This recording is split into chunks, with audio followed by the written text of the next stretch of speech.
They referred to it as the deal.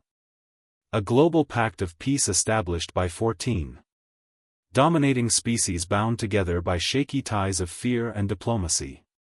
A place at the table was offered to humanity, the fresh blood in the sky, but never actual power. With their plasma eyes, beaks, and tentacles, the aliens grinned, yet their laws were cages with a leash for their tranquility. Earth complied for a time. We constructed outposts, exchanged technologies, and gave their rules a nod. We adjusted. However, adapting did not mean surviving. It was a sign of surrender. Commander Ree was struck by that reality. Banner as he saw smoke rising while standing in the outpost Turnus 4 ruins, where people had resided. No proclamation of war, no warning, just an authorized raid by one of the senior species of the Pact, the Droval Dominion. More than 500 people killed with icy efficiency. No survivors, no women, no children, no justification. Banner was not an ambassador. Once an orbital infantryman, he turned off global leader. And at that moment, his jaw was tightened as he looked down at a child's burned sneaker that was partially buried in debris. White knuckles. With a growl, his second in charge said, "This wasn't a mistake," next to him. "No shit," Ree whispered, "they meant this." He squatted, grabbed the sneaker, flipped it over once, and threw it away.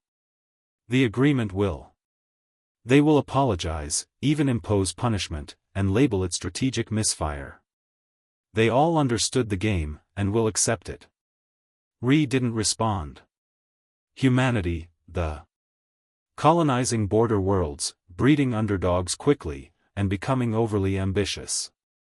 Militarizing lunar stations and pushing AI past the parameters of the Accord.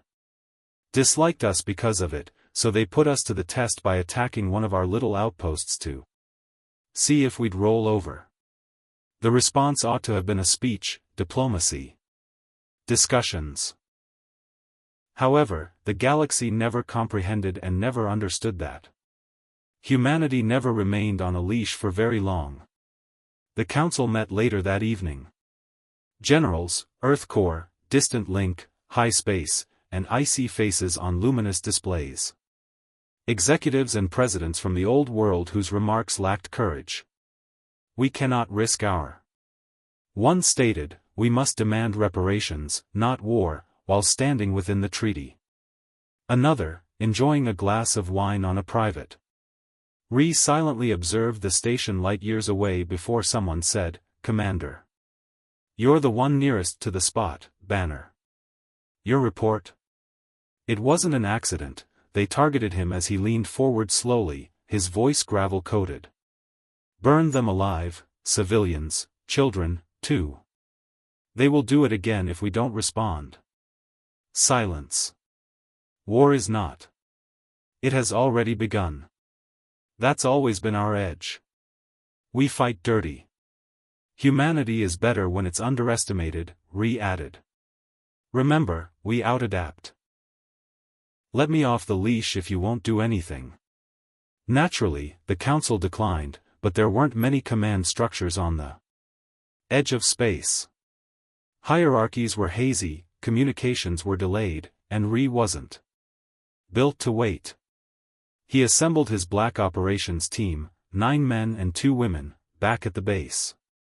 Earth infantry, court-martialed, reassigned, and dishonorably discharged. They followed Ree because they were the kind of troops that battled like beasts since life never offered them an alternative. He never asked what you used to be or lied.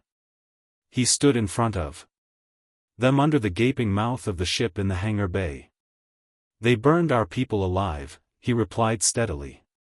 The Droval will anticipate additional statements as the treaty watched. One man said, "What are we giving them instead?" Ree grinned and said, "Vengeance. No recorded broadcast, no parades, no politics, just one drop ship-ip, one Destination, a droval war vessel with troops intoxicated by Turnus Triumph positioned on the outer rim. 4. They forgot what we do when there is peace, and they didn't anticipate that humans would attack first. Fails.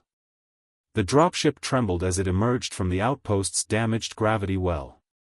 Orbit. With his arms folded across his chest, Rihi Banner stood strapped close to the back, silent. Armored chest.